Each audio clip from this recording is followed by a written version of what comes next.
Well, Brian, your maiden voyage and project, M&M, the Mercury Makeover Marquee, man. What do you think of this thing? Rides like a kitten, but I gotta ask, why are we speeding up and slowing down all the time? Good question, man. That's why I got you in the car. I'm messing with the brake switch, nothing. I can hit the buttons. I thought it may be sticking, hanging up, beating the steering wheel.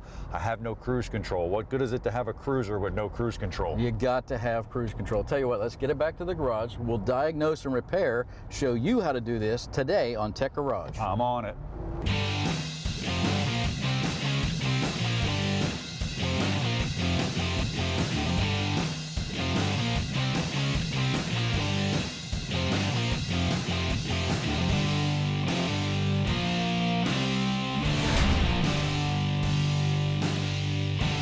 Welcome to Tech Garage, presented by RockAuto.com. Now, if you watched any show last season, this car is going to look familiar. You might remember Project M&M, the Mercury Makeover, the Mercury Marquee. I'll tell you what, Brian, I've been driving this thing. I fell in love with it. I love this car. It's a cruiser. Problem? No cruise. Got no cruise control. Can't live with that. Yeah, well, that's just not acceptable, because I'll tell you what, even you look pretty cool in this car, and we've got to get the cruise control working because we got lunch runs to make. I'm glad you think so, because I'll tell you what, my daughter won't even ride in it to school. She thinks it's not cool, but it is. I love it. It's a cop car. It's a taxi cab. It's got 50,000 miles. This one's staying in the Gardner collection forever. It'll absolutely run forever. You get 300,000 miles out of this. But cruise control has been a problem on this particular platform. There's been recalls. There's been TSBs.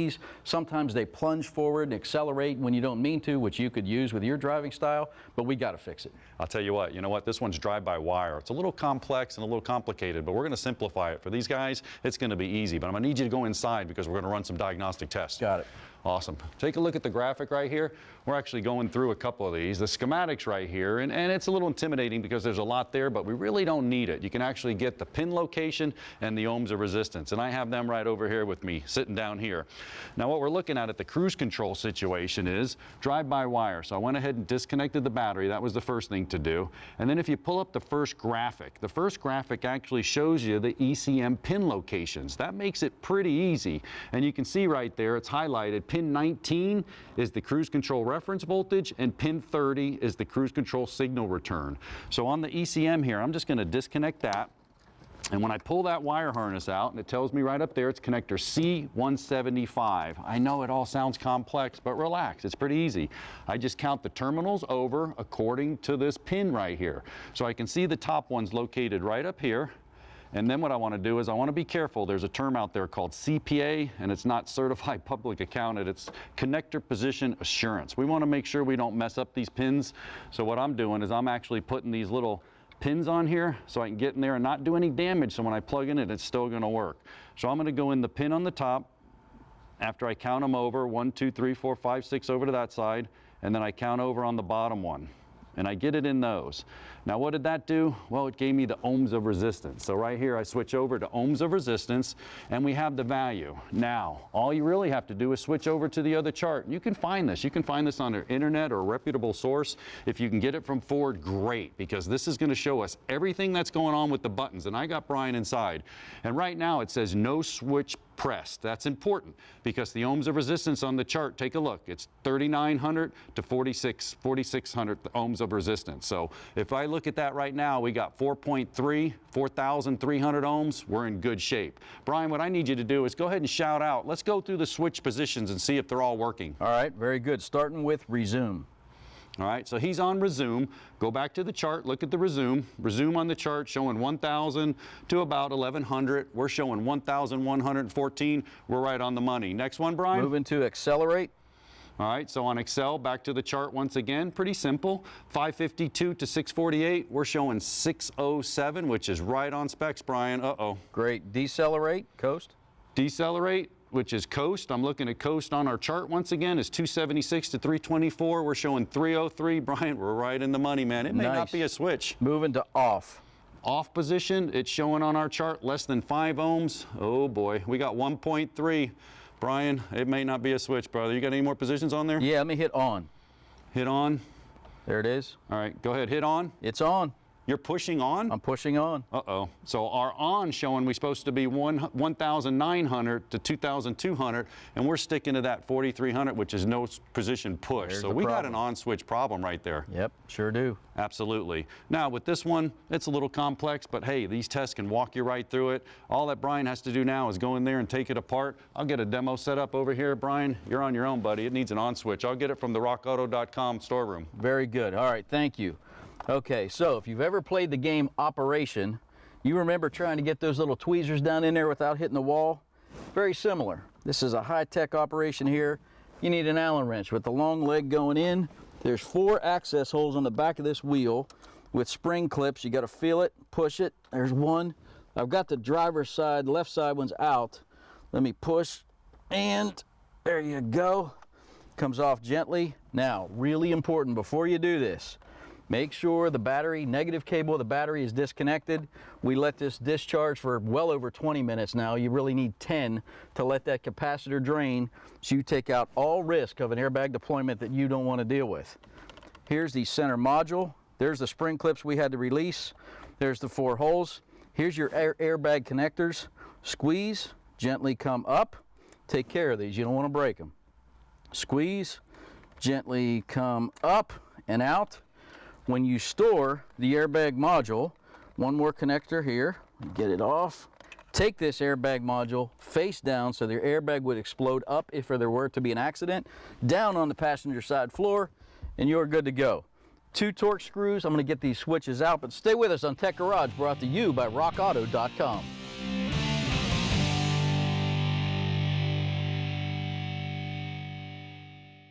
Tech Garage, presented by rockauto.com, is brought to you by Quick Covers Corrosion Solutions. There's a new truck in your future, and you already own it. Quentin Brothers Auto and Performance, everything from minivans to drag cars. And by rockauto.com, all the parts your car will ever need. Welcome back to Tech Garage, presented by rockauto.com. Well, we're right in the midst of the cruise control problem with Project M&M, but I want to take a look at a couple of cruise control systems, and we can start way back here in the evolution. Actually, Brian will probably remember this one most. This is an actual transducer.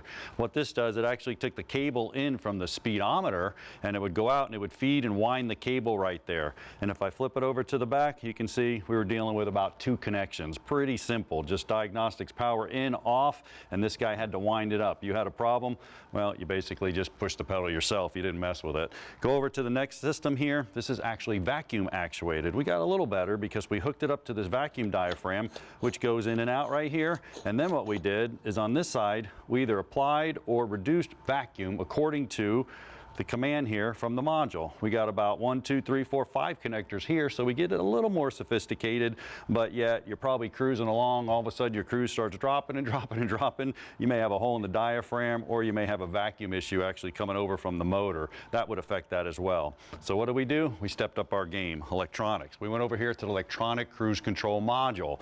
Lost all that cool stuff, but still have a cable going over here that's gonna drive the actual throttle. It just winds in and out with the computer command control, pretty bulletproof right here. Use a transducer brake switch right here for on and off, so we can go make sure that we're kicking it on and off with the brake pedal. Now, where are we at today with Project M&M? Right here, drive-by-wire, okay? Seems complex, easy to diagnose, nothing to it. The only thing is, we got a computer in the mix. So what we're looking at is the throttle position right here has an accelerator pedal position sensor. We're kicking that down where we want it. We hit the on switch. What does it do? It tells the computer that's where you want it. Well, the computer simply just comes over here, winds the motor, turns the throttle plate, bam, right there. Wherever you want to put the throttle plate. You want to accel? More throttle plate. You want to decel? Less throttle plate. Other than that, computer's controlling it all. Well, Brian's hard at work. I'm going to have to cruise over and give him a hand. So very simple. The on-off switch is clearly the culprit. Very simple to remove it. Just 1 screw, number 4 Torx. Set that out of the way. Now you got to work this switch. It's just a friction fit. So I'm going to give it a little bit of encouragement with a screwdriver. Here, pull on the top with my left hand, work it. I can feel it coming. There's going to be a connector here on the back. There's the switch The beautiful thing is, you remember we tested both switches, the path of resistance? You can replace just one of these if you need to. We know the other side was fine due to the validation on the testing. Here's our new one from Rock Auto. Looks identical. Same exact connector. Everything's right. I'm going to reseat this till I hear the click. There you go. Friction fit it. Get the tab right down in. Friction fit right down in there. And I'll tell you what, John might actually be able to handle this thing now. Hey, John, let's retest this switch and make sure we're good. Yeah, and that's the important thing, Brian. I mean, we showed the readings before with no switch pushed, and we still have the readings on the meter as 4,323 ohms of resistance. And actually our specs on our graphic, we can go back to that graphic now, and you're looking at it, we're right where we're supposed to be. But remember before we pushed this on switch and it didn't change? Hopefully when you do it this time, Brian, we should be in about 1,900 ohms to 2,200 ohms. Give it a shot. There it is, it's on. Look at that. All right, let it go. All right, hit it again. On. And now let's just go ahead. What's the other side of the on switch? Is that off? Off is here. Yeah. Let's go ahead and verify that just so you you go. know the whole switch. There, that switch is working in both positions, man. We got cruise control. Perfect. I'll get this thing buttoned back up. Notice that the airbag connectors are the way they came off, oriented that way. I'm going to make sure we're safe here. We still have the battery disconnected, and I'm going to be done. Yeah, once we do that, we'll go ahead and reconnect the battery, take it on a test drive. I'm going to have cruise control, man. Project M&M is going to be rolling again, no problem. You know, you notice the actual wires. We took good care of it, that we didn't mess it up. Well, today on Garage Ed, we're going to do the wire repairs. You don't want to miss that. Stick around. There's plenty more Tech Garage presented by RockAuto.com right after this message.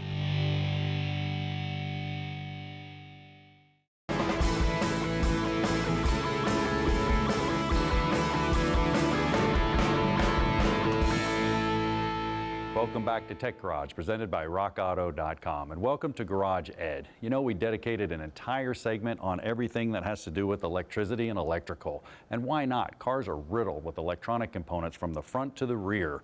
We talked about voltage, amps, ohms, resistance. We talked about lighting, relays. We talked about everything that has to do with electricity. But you know, it's only as good as the wiring itself, and Rock Auto shipped us everything we need to do the job right and do it right the first time. You can see it right here on the table. We got some wire loom right here. Secure your wires down with these ties. The wire in itself, you actually have a soldering iron so we can do the wire job correctly. One of the coolest tools right here, this is going to hold the wire so we can actually solder it together, and we have all the other tools that we're going to use. Tom, I'm going to need your help, man. You're going to join me on this wiring section. I mean, wiring, it's important on a car. Yeah, it's fun to use this tool. I'm really excited. Yeah, we're going to go ahead and we're going to solder up a joint, but take a look at this graphic. Tom, you go ahead and start stripping that wire. This is pretty cool because there's a couple of different types of wire types. There's the pigtail, there's actually the T-type, and then there's the Western Union to do these things right. We're just going to take a butt connector and put it together and solder one to show you. Now, there's nothing wrong with doing it the old school way. You're stripping that one over there. I'm going to use this new tool here from RockAuto.com, and I'm going to probably make you look pretty bad there in 2 seconds. That's the cool thing. This thing right here, this is a wire stripper. So what I did, I put it in there, I stripped it back. Now what I'm doing while you're fussing with that, I'm going to go ahead and I'm going to knock out one of these butt connectors right here. And why do I want to do that? Because we're going to make a total solder joint, a little bit different. Maybe, you know, butt connectors are fine, and some of the other wires repairs are fine as well. But this is going to be cool because we're going to take this right here, Tom, and what we're going to do, if you take your wire and your cool tool right there and put it in there, get that in, and then what I'll do is I'll put the butt connector in, and then we're going to put the other end in right here, and then what we can do is we can actually solder this joint, and that's cool because look, it's holding it. So you grab some rosin core solder, and I'll fire up the torch once we get that thing lit. Now, Tom, the solder is actually going to wick to the flame, which is really neat. So if I just come under here and get this hot, you'll see it'll eat that solder here in a heartbeat. Just leave a little pressure. There it goes. It's going to fill that completely up. Now, why are we doing this? Well, we talked about resistance in one of the prior episodes. We don't want any resistance. Come on over this side and just fill her up a little bit. There you go. That'll work. Let me see if I do this without burning you. Beautiful. Now, that's a nice joint right there. Now I can come over here and just kind of cool it for us, just for time's sake, and get it out of there. What do you got for us, Tom? Got some shrink wrap to make sure it's properly insulated. And that's huge when we're talking about all this resistance and corrosion and everything going on. So we slip that over the wire like so. It even matches the color. Yeah, it matches the color. We didn't have to do that, but we sure did. That's pretty cool. Let me see if I can fire this thing back up and show you how that shrink wrap actually works. So if I just come over and I heat this, man, that's really cool. So look at what we're doing. We're taking away any water, any corrosion right there. And the coolest part about that is, let me put this down here. All right, if you give that joker a tug, don't be afraid of it. That's a soldered joint. That's not coming apart, and you have no resistance. Right, yeah, better than new. Yeah, absolutely. Because we use a lot of tools here, let's go check them out on your website. Sure, I'll show you where to find them. Tom, we got a good wire connection, but that doesn't happen by hapstance, man. Show us on your website some of the stuff that deals with wire repairs. Well, the tools we were just using are under the Tools and Universal Parts tab.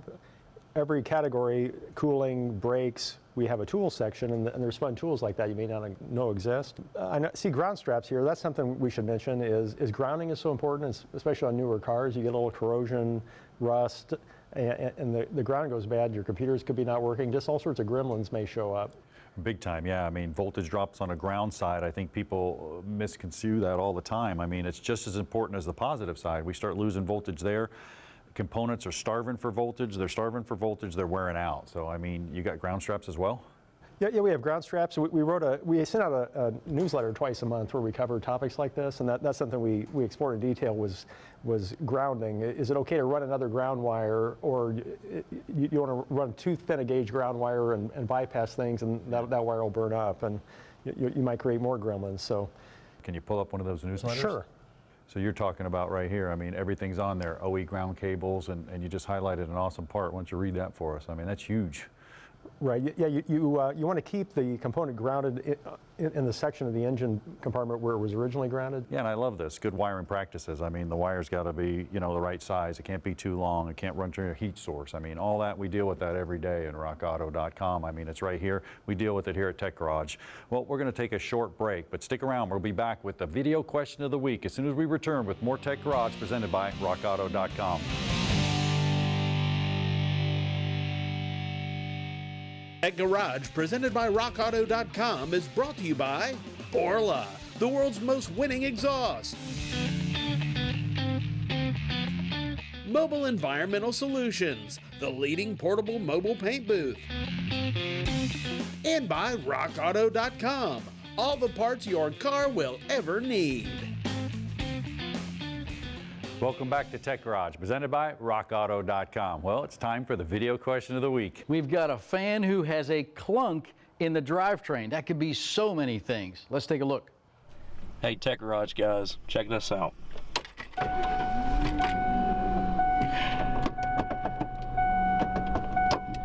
Every time I shift, I have a clunk in my drivetrain. Can you tell me what's going on? Liam, there are so many things that it could be that cause a clunk in the drivetrain. Is it happening when you put it in gear, put it in park, accelerate, decelerate? Could be U-joints, but a couple of the common failures are motor mounts and transmission mounts. So I think we can do this on the Firebird and show them how it works. They're pretty easy. Let's go ahead. We'll just take the bracket down. We'll drop the bracket down and go from there. Shouldn't be that big of a deal. We've got the supported. Got it supported here with a transmission jack, which is phenomenal. I think it's different. Here comes the bracket. You grab it. Right, got it. Yep. Nice catch, man. There you go. A heck of a team here. Very similar on all vehicles here. Yeah, look at the mount right there. Nothing to it. There's the new mount. Yep, we got two right there. Yep. All right. Nothing to it. Now, when you get yours out, watch that mount's going to drop. I actually got one right here so you can see that's cracked. The mount here is cracked right there. Just pulling and tugging. This is pretty cool. I don't know what's going to happen. There may be. But some of these are fluid-filled mounts. Yeah, there it goes. Starts to ooze out of there. This is an actual fluid-filled mount. So what happens is that bladder starts to rupture. Man, you're going to feel that. That's going to cause a clunk every single time, Liam. That's a problem. That is a tremendous bushing in there to absorb a lot of energy. Lateral forces, vertical forces, it'll do it all. All right. Very simple replacement. Right back up in. So what are we doing? Putting this guy back in? Yep. Awesome. I get mine started. You get yours started by hand. There we go. Getting there. Now check your drive shaft. Once again, just like suspension, pull, tug up and down. When you're pulling up and down, look at your U-joints. In and out of gear, you can feel it to the left or right. You can feel if it's clunking anything right there. Drivetrain, motor mount, shifting in and out of park, neutral. Watch the motors jumping up and down. That very well could be a problem. All right.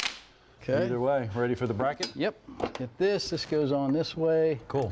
Right there, tab. You got Hold that it. up. Coming back up and over, Man, just like downtown. it's like a NASCAR race team here. Well, this can be such a game changer. U-joints are also common, a little more complex to change them. Real specific procedures there you want to follow, but you can do this. Yeah, there's nothing to it. Just a matter of taking your time, getting it up there. Like I said, support it. You start dropping the back of the transmission down. You don't know what's in the front of the motor. Could cause some problems, could cause it to hang up. You never know, so you want to make sure you do it right. All right, I got this socket here. Here, let me use that. Okay, there you go. You got it. More. Hey, let's talk a little bit about Project M&M. Yeah, I tell you what, everybody loves the cruise, especially John, usually at low speed. But when he was crying about no cruise control, I knew we had to give this thing some attention. It wasn't a terribly hard job to do. Nothing to it whatsoever. No, I tell you, just access to that steering wheel. Be careful with the ABS, the airbag. And I love it. I'm cruising now. The Cruiser is now a cruiser. Speaking of cruising, we got a cruise for today. We're out of time, but we'll be back next week. Make sure you check us out on Facebook, Twitter, YouTube, all that cool stuff, man. We love hearing from you. See you next week right here from the Tech Garage Studios, presented by RockAuto.com. Production assistance for Tech Garage is provided by Chipola College, located in Marianna, Florida. Founded in 1947, Chipola was ranked recently as one of the top 3 community colleges in the United States.